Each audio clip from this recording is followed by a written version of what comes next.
He was ready to die alone. She spoke 3 words and made him stay. He was ready to die alone. She spoke 3 words and made him stay. The rope burned against his wrists as Jake Matthews hung from the oak tree, blood dripping from the gash above his eye.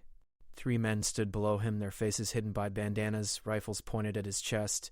He had maybe 5 minutes before they decided talking was over. "Where's the gold?" The tallest one asked again, cocking his weapon. Jake spat blood onto the dirt. "Go to hell." The outlaw raised his rifle, finger tightening on the trigger. This was it. After 20 years of running, killing, and stealing, Jake Matthews would die in some nameless canyon with a bullet in his heart. He closed his eyes and waited for the shot. It never came. Instead, a woman's voice cut through the desert air, clear and commanding. Let him down. Jake's eyes snapped open. A figure stood on the ridge above, silhouetted against the setting sun. She held a rifle, but that wasn't what made the 3 outlaws freeze. It was something else, something in her voice that carried weight. "This ain't your business, lady," the tall outlaw said, but his gun had lowered slightly. "I said let him down." She descended the slope with careful steps, her rifle never wavering. As she came closer, Jake could see her face. Dark hair tied back, sun-weathered skin, eyes that had seen their share of trouble. She wore men's clothing and a gun belt that looked well used. "You know who we are?" the second outlaw asked. "Don't care," she said. "Cut him loose." The outlaws exchanged glances. The tall one stepped forward. "We got 3 guns to your one." She didn't blink. "You'll get 1 shot off, maybe 2. Question is, which 2 of you want to die today?" The silence stretched out like wire, ready to snap. Jake watched the standoff, confused why the stranger would risk her life for him. He didn't recognize her voice or face, yet here she was, walking into certain death. The tall outlaw lowered his rifle. "This ain't over." "Yes, it is," she said. "Now move." They cut Jake down. He hit the ground hard, his legs barely holding him. The outlaws mounted their horses and rode off, throwing threats over their shoulders that carried no real weight. The woman walked over and cut the ropes on his wrists. Jake rubbed the raw skin, studying her face for any clue why she'd saved him. "Who are you?" he asked. She met his eyes with a look that was somehow both hard and gentle. "Someone who knows you." "I don't know you. Not yet." She pulled a canteen from her belt and handed it to him. "But you knew my brother. You rode with him 5 years ago." Before the Tucson job went bad, Jake's blood went cold. The Tucson job. The one that got half his gang killed. "Your brother," Jake said slowly, his mind racing through faces and names from that bloody day. "What was his name?" "Danny Carson," she said. "He was 19 when you left him bleeding in that warehouse," Jake remembered. "The kid with the quick smile and faster gun." They'd been ambushed by a rival gang, and in the chaos of the escape, Jake had made a choice. Save himself or go back for the wounded. "You'd chosen survival." "I couldn't go back," Jake said. "There were 20 men shooting at us." "I know," she said, and that surprised him. "Danny told me everything before he died. Took him 3 days. He said you made the right call. Said if you'd gone back, you'd both be dead." "Then why are you here?" She holstered her rifle and looked at him with eyes that held something he couldn't quite read. "'Cause Danny also said you were the only honest outlaw he ever met. Said you had a code. Never killed anyone who didn't draw first. Never stole from folks who couldn't afford it." He admired that. Jake laughed bitterly. "Your brother was wrong. I'm a killer and a thief." "Maybe," she said. "But those men were going to torture you for information about gold you don't have. I've been tracking them for 3 weeks. They killed a family outside Santa Fe for $100. Shot a preacher because he looked at them wrong. They're not outlaws. They're rabid dogs." She started walking toward a cluster of rocks where 2 horses were tied. Jake followed, his legs still shaky. "You still haven't told me your name," he said. "Kate Carson." She untied one of the horses and handed him the reins. "And we need to ride. They'll be back with more men." Jake climbed into the saddle, every muscle screaming. "Where are we going?" "Somewhere safe. Then we're going to talk about why you're ready to die." They rode hard for 2 hours, heading into the mountains as darkness fell. Kate seemed to know every trail, every shortcut. She led them to a small cabin hidden in a grove of pine trees, barely visible even in daylight. Inside, she lit a lamp and started a fire in the stone hearth. The cabin was sparse but clean. A bed in one corner, a table with 2 chairs. Shelves lined with supplies. "This yours?" Jake asked. "For now." She filled a pot with water and set it over the fire. "Sit down. I'll clean that cut." Jake sat while she gathered cloth and whiskey. When she started cleaning the wound above his eye, her touch was surprisingly gentle. "You didn't answer my question," she said. "Why were you ready to die?" Jake was quiet for a long moment. The warmth of the fire, the safety of the cabin, the kindness of this stranger, it all felt like a dream after the brutality of the last few hours. "Because I'm tired," he finally said. 20 years of running. 20 years of looking over my shoulder. I've got no friends left alive. No family. Nothing but a reputation and a price on my head. So you were just going to let them kill you? Seemed easier than putting a bullet in my own head. Kate finished cleaning the wound and sat back. "My brother said you saved his life twice before Tucson. Once in a bar fight in El Paso, once when his horse threw him during a chase. He said you could have left him both times, but you didn't. That was different. How? I had something to live for back then." Kate poured 2 cups of coffee from a pot she'd set by the fire. She handed one to Jake and sat across from him. 3 months ago," she said, "I was working as a school teacher in Albuquerque. Nice house, nice dress, respectable life. Then I got word that Danny had died. Not just died, murdered by the same gang that was trying to kill you today. So I bought a gun, learned to shoot, and started hunting them. You gave up teaching to hunt killers?" "I gave up teaching because I realized I was hiding," Kate said. "Hiding from who I really was. Danny and I grew up rough. Our father was an outlaw. Our mother died when I was 10. I learned to shoot before I learned to read. But after Danny left to ride with you, I tried to be someone else. Someone proper. Someone safe." She stared into her coffee cup. "When Danny died, I realized I'd been lying to myself. I'm not a school teacher. I'm my father's daughter." "And those men killed my brother?" Jake understood that feeling, the weight of blood and history. "So what now?" he asked. "You saved me to recruit me for revenge?" Kate looked up, and for the first time since he'd met her, she smiled. It was a sad smile, but genuine. "I saved you because when I found you hanging from that tree, I saw something in your eyes. Resignation. Peace, like you'd already accepted death. And I thought about what Danny told me, about the outlaw with a code.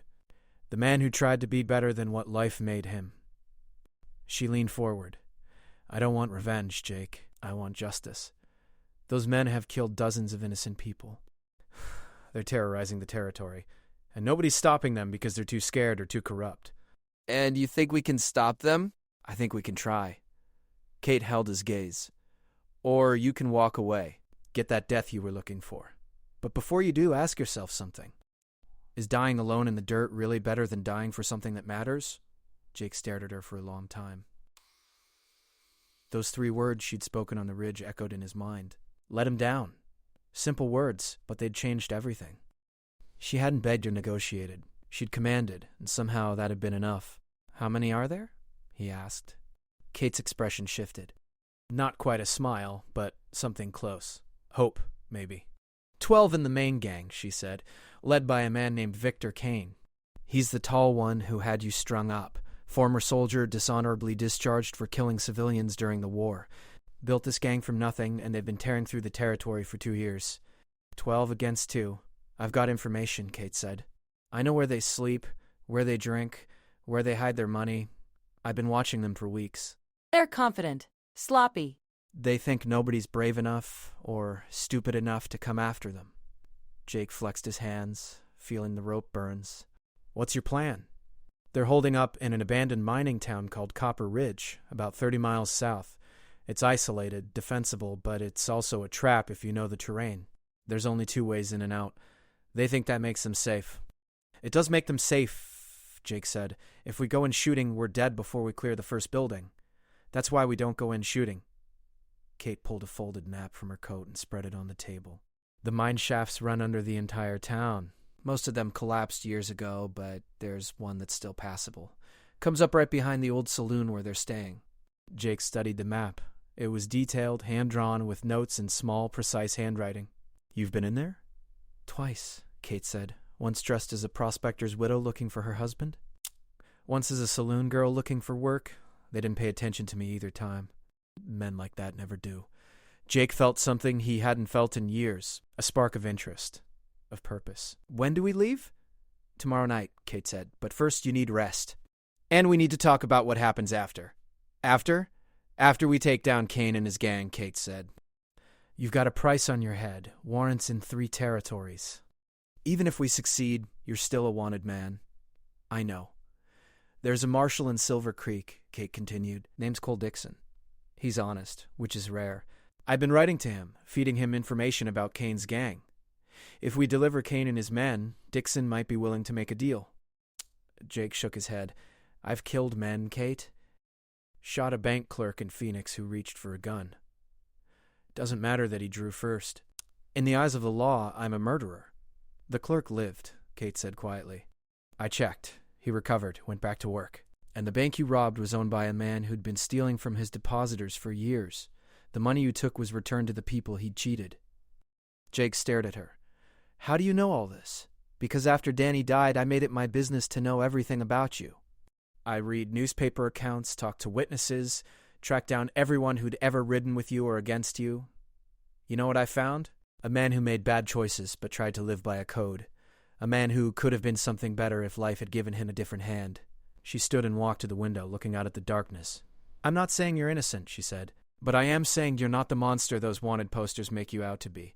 And if we can take down Kane's gang, if we can show Dixon that you're trying to make things right, maybe there's a chance for something other than a noose or a bullet. Jake wanted to believe her. God, he wanted to. But belief was dangerous. It led to hope, and hope was what got men killed. Why does this matter to you? He asked.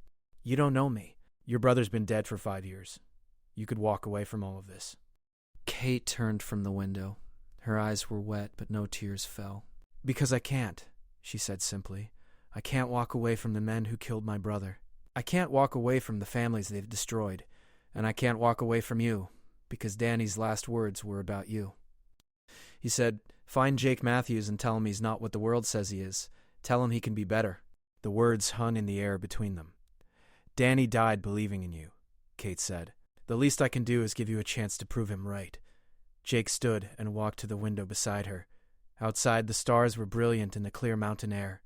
It had been years since he'd stopped to look at stars. Years since he'd thought about anything beyond survival and the next job. All right, he said.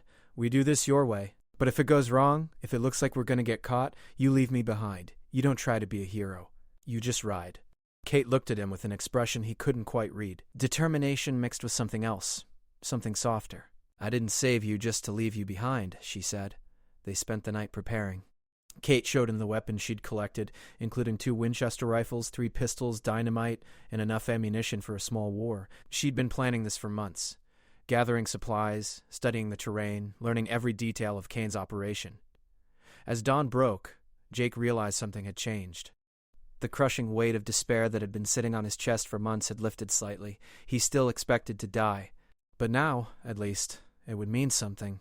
They rode out at dusk the following day, keeping to the high trails where they wouldn't be seen. Kate led the way with the confidence of someone who'd traveled these paths many times. Jake followed, his mind running through scenarios, calculating odds, preparing for violence. The mining town of Copper Ridge appeared below them just after midnight. It was a ghost town with a pulse. Most of the buildings were dark and abandoned, but light spilled from the old saloon and 2 other structures. Horses were tied outside, and Jake could see men moving past windows. The mine entrance is a mile east, Kate whispered. We need to leave the horses here. They dismounted and moved on foot through the scrub brush.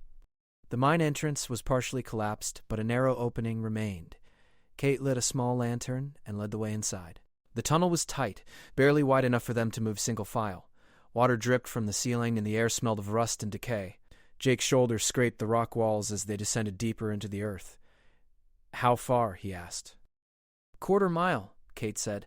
Then we come up through the back room of the saloon. There's a false floor Kane's gang doesn't know about. The original owners used it to hide their payroll during Indian raids.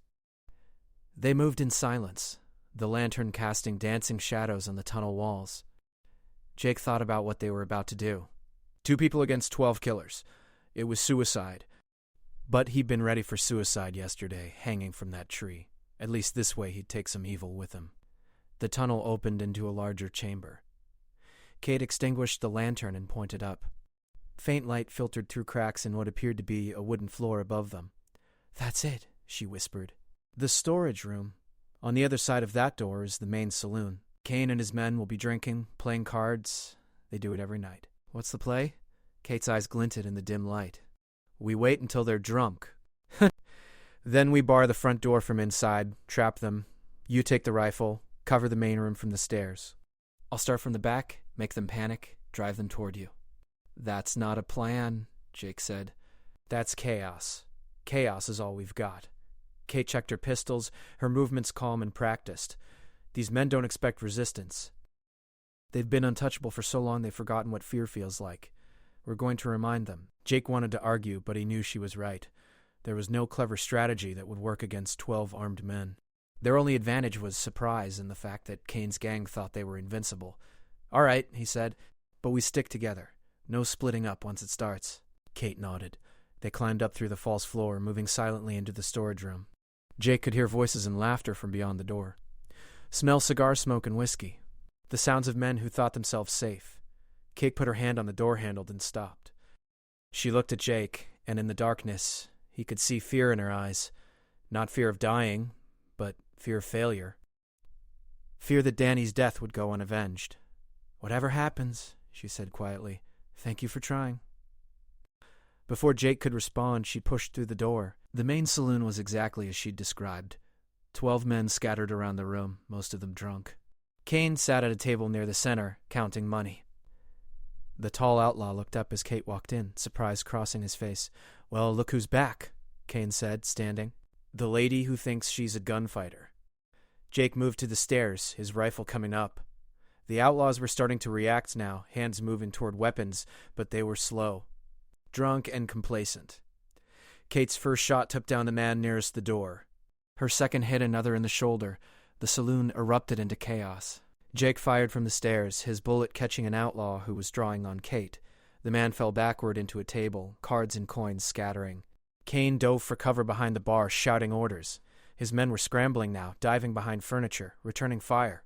Bullets splintered wood and shattered bottles, the air filled with smoke and the deafening roar of gunfire. Kate moved like she'd been born to it, flowing from cover to cover, her shots precise and deadly.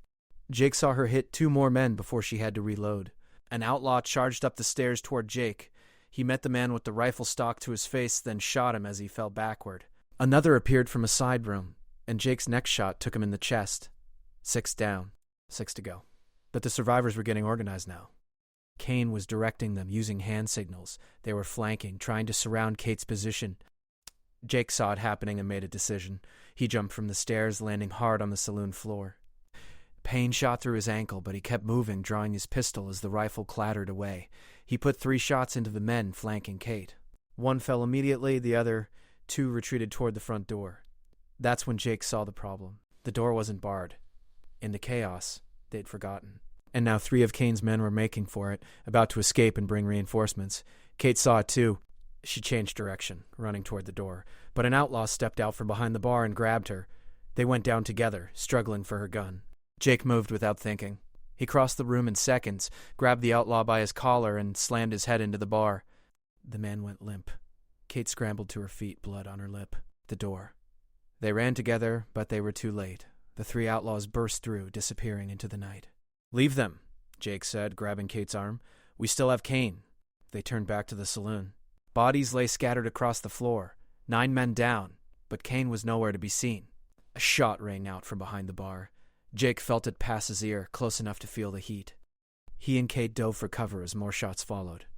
"Kane," Kate called out. "It's over. Your gang's dead. Surrender and you might see a trial." Kane's laugh was bitter. "You think I'm afraid of dying? I've been dead inside since the war. You're just finishing what started years ago." Jake edged around the side, trying to get an angle. He could see Kane's shadow behind the bar, but not a clear shot. "Your brother was weak," Kane shouted. "He begged before he died." Cried like a child. Jake felt Kate tense beside him. He grabbed her hand, squeezed it. "Don't take the bait." But Kate stood up, stepping into the open. "My brother was brave. He died protecting a family you were trying to rob. He saved them. What have you ever saved?" Kane rose from behind the bar, his gun aimed at Kate's chest. Jake had his shot now, but Kate was in the way. He couldn't risk it. I saved myself, Kane said. That's all that matters in this world. Then you've already lost, Kate said calmly. Because a man who lives only for himself dies alone. No one mourns him. No one remembers him. He just disappears, like he never existed at all. For a moment, something flickered across Kane's face. Doubt. Pain. Recognition. Then his finger tightened on the trigger. Jake didn't think. He lunged forward, shoving Kate aside as he fired his pistol. Both guns went off simultaneously. Jake felt the impact hit his shoulder, spinning him around. His own shot caught Kane in the chest. The outlaw leader stumbled backward, hit the bar, and slid to the floor. His gun fell from his hand. Kate was on her feet instantly, running to Jake. How bad? I'll live, Jake said through gritted teeth. The bullet had gone through his shoulder, missing bone. Painful but not fatal. They heard horses outside. Both raised their weapons, expecting the 3 escaped outlaws returning with reinforcements. But the men who walked through the door wore marshal badges. Leading them was a weathered man with gray hair and steady eyes. Kate Carson, the man said. I got your telegraph. Came as fast as I could. Marshal Dixon, Kate said, lowering her gun. You're late. Looks like you managed without me. Dixon surveyed the carnage, his expression grim. Victor Kane. His whole gang. You two did all this? They didn't give us much choice, Jake said. Dixon's eyes settled on him. Jake Matthews. I know your face from the wanted posters. Jake straightened, despite the pain. I know. I'm not running. He helped me, Kate said quickly. We did this together. These men killed my brother and dozens of other innocent people.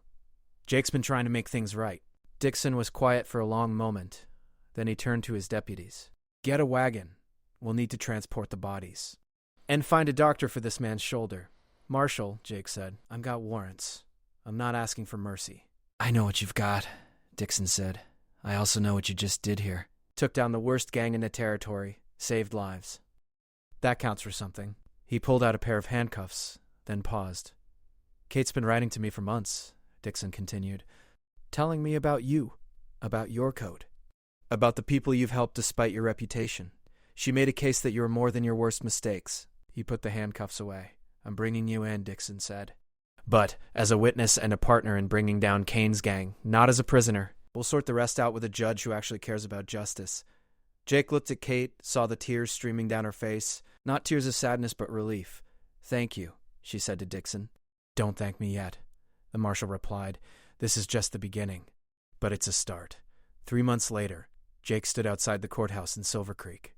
The judge had reviewed his case, heard testimony from Dixon and Kate, read letters from people he'd helped over the years. The verdict was probation. 5 years of working with Marshal Dixon, helping clean up the territory. One wrong move and he'd hang. Kate waited for him on the courthouse steps. She'd stayed in Silver Creek the whole time, never once doubting he'd walk out a free man. So, she said as he approached, 5 years of being a lawman. How does that feel? Strange, Jake admitted, but better than hanging. They started walking down the street together, the afternoon sun warm on their faces. I never thanked you, Jake said, for what you did. Those 3 words on that ridge. Let him down. You saved my life. You would have done the same for Danny, Kate said simply. Maybe, but I didn't. And you still saved me anyway. Kate stopped walking and turned to face him. I saved you because I saw something worth saving, and I was right. Jake wanted to say something profound, something worthy of the second chance she'd given him. But all he managed was, what now? Kate smiled. Now we start over. Build something good out of all this blood and pain. My brother believed you could be better. So do I. So prove us right. She held out her hand. Not for a handshake, but as a partner. An equal. Jake took it. The first time in 20 years he felt something he'd thought was lost forever. Hope. Not the desperate, dying hope of a man with nothing to lose, but the solid, steady hope of a man who'd been given another chance. He'd been ready to die alone on a dusty ridge. But Kate Carson had spoken 3 words and changed everything. Now he had a purpose. A path forward. Someone who believed in him. It wasn't redemption. Not yet. But it was a beginning. And sometimes that's all a man needs.